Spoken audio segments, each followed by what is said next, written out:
이 아침 우리에게 주신 하나님의 말씀은 여호수아 24장 14절부터 18절까지의 말씀입니다. 그러므로 이제는 여호와를 경외하며 온전함과 진실함으로 그를 섬기라. 너희의 조상들이 강 저쪽과 애굽에서 섬기던 신들을 치워버리고 여호와만 섬기라. 만일 여호와를 섬기는 것이 너희에게 좋지 않게 보이거든 너희의 조상들이 강 저쪽에서 섬기던 신들이든지 또는 너희가 거주하는 땅에 있는 아모리 족속의 신들이든지 너희가 섬길 자를 오늘 택하라. 오직 나와 내 집은 여호와를 섬기겠노라 하니 백성이 대답하여 이르되 우리가 결단코 여호와를 버리고 다른 신들을 섬기기를 하지 아니하오리니 이는 우리 하나님 여호와께서 친히 우리와 우리 조상들을 인도하여 애굽 땅 종되었던 집에서 올라오게 하시고 우리 목전에서 그 큰 이적들을 행하시고 우리가 행한 모든 길과 우리가 지나온 모든 백성들 중에서 우리를 보호하였음이며 여호와께서 또 모든 백성들과 이 땅에 거주하던 아모리 족속들을 우리 앞에서 쫓아내셨습니다. 그러므로 우리도 여호와를 섬기리니 그는 우리 하나님이심이니이다 하니라. 아멘. 여호수아가 이스라엘의 전체 역사를 하나님의 섭리, 하나님의 이끄심의 관점에서 쭉 설명을 하고 난 뒤에 이제 그가 진정으로 하고 싶은 말, 설교의 결론을 말씀을 합니다. 그게 14절부터 오늘 읽은 18절까지 말씀이에요. 14절을 보시면 그러므로 이제는 여호와를 경외하며 온전함과 진실함으로 그를 섬기라. 그러므로 이제는 여호와를 경외하며 온전함과 진실함으로 여호와를 섬기라. 그러므로 하나님이 어떤 분이신지 너희들이 알았으므로 하나님이 너희와 너희 조상들을 어떻게 살피시고 돌보시며 이끄시고 독수리 날개로 업어 여기에까지 품어오셨는지를 너희가 이제 알았으므로, 이런 뜻이죠. 또 그분이 전쟁의 신이 되시고 전투의 신이 되셔서 이 거친 땅 가나안 한복판에서 어떻게 이 전쟁을 승리하도록 너희를 이끌어 주셨는지를 너희가 알았으므로, 똑똑히 목격하고 경험했으므로 이제는 여호와를 사랑하고 온전함과 진실함으로 그를 섬겨라. 전에는 이렇게 읽었습니다. 이렇게 차고 넘치게 받았으니 이제 그 받은 것에 대해서 그분께 돌려드리라는 뜻이구나. 은혜를 받은 것이 감사하니 적어도 그분께 그 내가 받은 것에 대해서 일부 혹은 전부를 돌려드려서 그분을 경배하는 것이 온당한 것이구나. 이렇게 읽었습니다. 전혀 잘못된 읽기는 아닌데 조금 맥락이 삶의 세월이 깊어가면서 본문을 읽을 때는 다르게 읽게 됩니다. 주님이 은혜를 풍성하게 내게 베푸셨으니까 그 은혜를 이제는 그분께 돌려드리면서 그분을 사랑하고 섬겨야 된다. 사람의 도리입니다. 은혜를 받았으면 은혜를 되갚고 생명의 은인에게는 평생 그 은혜를 갚고 사는 것. 그런데 성도님들 한번 생각해 보시자고요. 받았으니까 이제는 그분께 돌려드린다. 이것도 귀한 생각인데 이 관계는 주고받는 관계입니다. 기브 앤 테이크예요. 적나라하게 얘기하면 일종의 거래 관계입니다. 정말 하나님이 우리를 주고받는 관계로 부르시고 계속 그런 관계 속에서 내가 하나님을 만나기를 원하실까?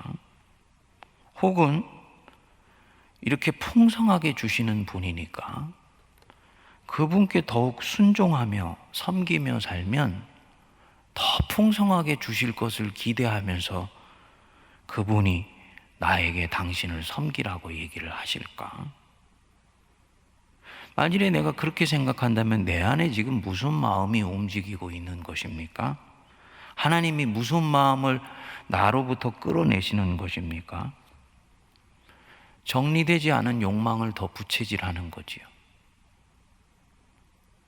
내가 내 인생에 가지고 싶은 것들을 하나님을 통해서 더 온전하게 품 안에 틀어질 수 있도록 하는 그런 방식으로 내 안에 있는 동기를 끌어가는 것입니다.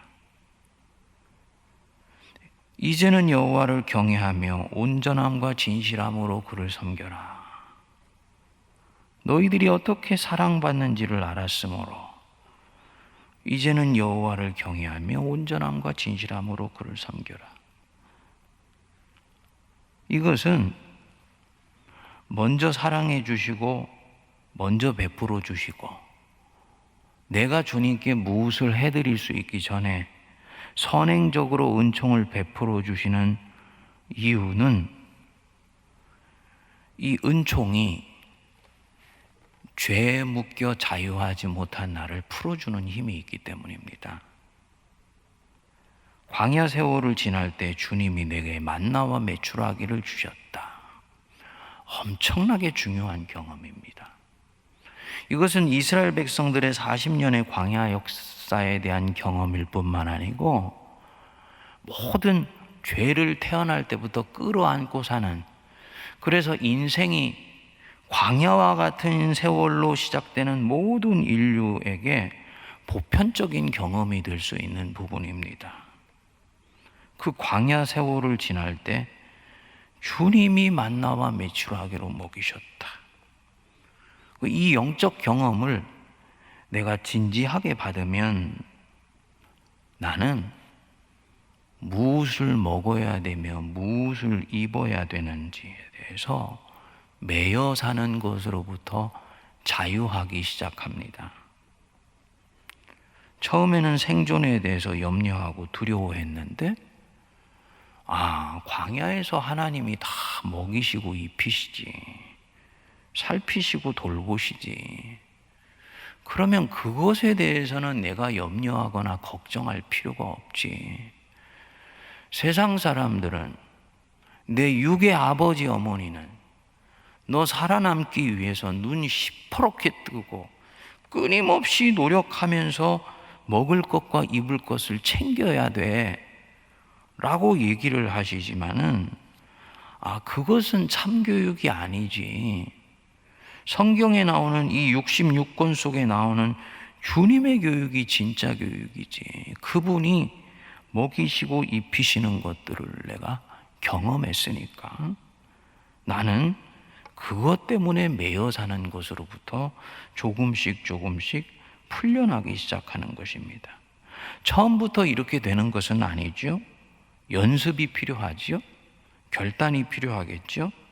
처음에는 생존에 대해서 염려하고 두려워했는데 하나님의 은총을 내 삶 속에서 조금씩 알게 되면서 주님이 나를 살피신다는 것이 점점 명료해지면 나는 이런 생존에 대해서 점점 자유해지게 됩니다. 광야에서 먹이시고 입히셨으니까 내 인생의 모든 계절에서 살피실 것을 믿게 됩니다. 이것이 되면 비로소 그 입에서 나오는 말씀에 집중할 수 있게 됩니다. 하나님의 말씀은 하나님의 말씀인데 이 말씀에 이것이 하나님의 말씀이라고 믿음을 실어 읽기 시작하고 그 믿음을 실어 읽기 시작한 것이 내게 경험되었을 때 다시 이 성경 안으로 들어가면 이전보다 더 강력하게 믿음을 실어서 읽게 돼요. 그만큼 믿음이 자라가는 것과 자유케 되는 것과 주님의 뜻을 온전히 진실함으로 섬기려고 하는 이 마음은 함께 움직이는 것입니다. 온전함과 진실함으로 그를 섬기라. 같은 구조가 16절 17절에서 나옵니다. 백성이 대답하여 이르되 우리가 결단코 여호와를 버리고 다른 신들을 섬기기를 하지 아니하오리니 이는 우리 하나님 여호와께서 친히 우리와 우리 조상들을 애굽에서 인도하여 애굽 땅 종되었던 집에서 올라오게 하시고 중간 건너뛰어서요 우리가 행한 모든 길과 우리가 지나온 모든 백성 중에서 우리를 보호하셨습니다. 하나님이 우리를 이끄시고 우리를 보호하신 것을 우리가 몸소 배웠는데 우리가 왜 쓸데없이 다른 신들을 섬기겠습니까? 주님이 사망의 음침한 골짜기에서 우리와 함께 하신다는 것을 우리가 배웠는데 왜 우리가 사망의 음침한 골짜기 다닐 때 두려워하고 염려하고 걱정하면서 주님의 지팡이와 막대기가 아닌 지나가는 것들과 헛개비와 거짓된 것들에 내 영혼을 팔겠습니까? 그런 일은 우리에게는 절대로 없을 것입니다. 이스라엘 백성들이 지금 이렇게 고백을 하는 것입니다.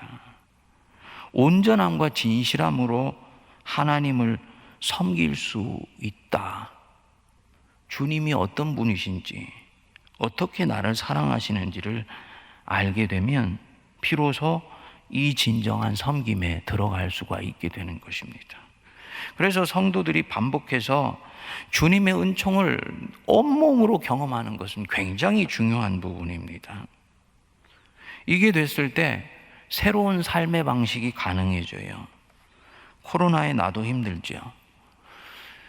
그런데 성경을 읽으면 이웃을 살피고 돌보아야 된다. 네 이웃을 네 몸같이 사랑해야 된다. 저도 우리 성도님들도 압니다. 그런데 그렇게 할 수가 없습니다. 왜냐? 자유하지 못하기에.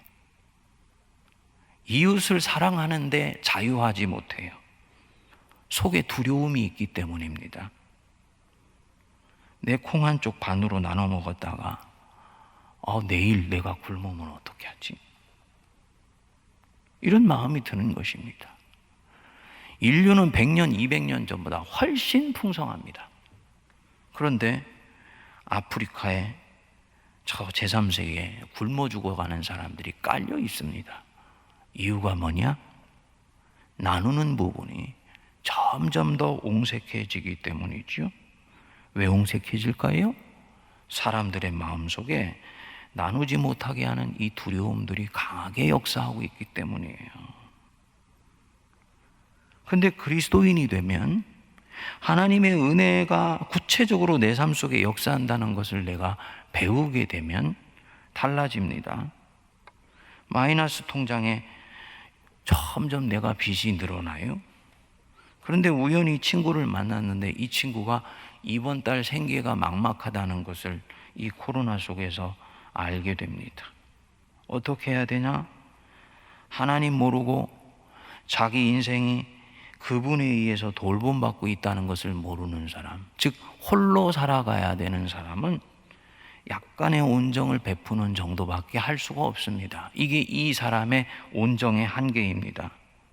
그리스도인은요, 홀로 사는 사람이 아니고 위로부터 돌봄받고 있는 사람이죠. 이 사람은 그걸 알아요. 이때까지 수도 없이 경험하고 배웠습니다. 어떻게 하겠습니까? 자기 마이너스 통장에서 이 사람의 4인 가족의 생계를 위해서 적지 않은 돈을 꺼내서 친구에게 줄 수 있습니다. 그렇게 하면서도 염려가 되기보다는 오히려 기쁩니다. 주님이 나를 이 사람 만나게 해주셔서 이 사람을 돌볼 수 있도록 이끌어 주셨다는 것이 믿어지는 거예요. 겉옷을 달라 하면 속옷도 주고 오른뺨을 치는 자에게 왼뺨도 돌려댄다. 내적인 자유가 없으면 한 번은 이런 삶을 살 수 있지만 이것이 아예 삶의 방식이 될 수는 없습니다. 근데 그분의 은혜가 내게 믿음을 실어서 사는 삶을 살게 해주기 시작하면 이 죄로부터 점점 풀려나고 탐욕으로부터 두려움으로부터 풀려나기 시작하면서 비로소 하나님을 온전함과 진실함으로 섬길 수 있는 참된 자유함으로 이끌어주게 됩니다. 바로의 칼과 창을 완전히 무력화시키고 애굽의 압제로부터 나와 내 백성을 이끌어주셨다. 이스라엘에게는 엄청난 학습 효과가 있었습니다. 누가 참된 왕인가? 누가 세상의 진정한 주인인가? 이것을 배운 것입니다. 여태까지는 바로 왕인 줄 알았죠. 모두가 다 그렇게 알고 있었습니다. 그런데 아니었던 거예요. 그는 그냥 세상의 왕이었던 거예요. 그도 코로 숨쉬는 자라는 것이 비로소 확인된 것입니다. 왕들은 그렇게 하지 않지요. 자기 자신을 신적 지위로 올려놓고 사람들이 그 신적 권력 앞에서 절대적으로 순종하게 만들려고 했는데 여호와 하나님이 그도 코로 숨쉬는 인간이라는 것을 보여주신 것입니다. 그리고는 그 하나님과만 비로소 경배하게 되는 것입니다. 그럼 내가 잘못 주입받고 교육받았던 많은 거짓 진실이 여기서 날아가 버리는 거지요. 역사의 참된 진실을 경험하게 해줍니다. 진리를 쫓아가고 정의의 편에 설 수 있는 믿음이 생깁니다. 정의는 인간의 결단으로 지속적으로 추구할 수 있는 것이 아니고 믿음에 의해서 나오는 것입니다. 사방으로 우겨쌈을 당하고 진리가 어느 날 세상에 있는 악한 자들에 의해서 반진리가 되어버리고, 그렇죠? 오늘날의 시대는 숫자가 진리니까. 그리고 이 사람은 사망의 음침한 골짜기를 다니기 시작하는 거예요. 토굴에서 숨어 삽니다. 수없이 많은 사람들이 손가락질하고 정죄합니다. 심지어는 기독교 역사상에서 나중에는 정통이 되었지만 출발할 때는 이단으로 출발했던 수없이 많은 선지자들과 사도들이 있습니다. 사도 바울은 예수라는 이단을 전하는 자라고 벨릭스 앞에서 정죄를 받았습니다. 그런데 굽히지 않아요. 왜냐? 자기 양심으로 봤을 때 역사의 주관자 되신 하나님 앞에서 본인은 옳다라는 것을 아무리 스스로에게 반추해봐도 그것이 사실이기 때문입니다. 계속 그 길을 갑니다. 이게 기독교인입니다. 그러니까 신앙의 모든 비밀은 하나님 자신에게 있는 것입니다. 여호수아는 바로 이 비의를 알았던 것입니다. 그래서 백성들에게 촉구하는 거지요.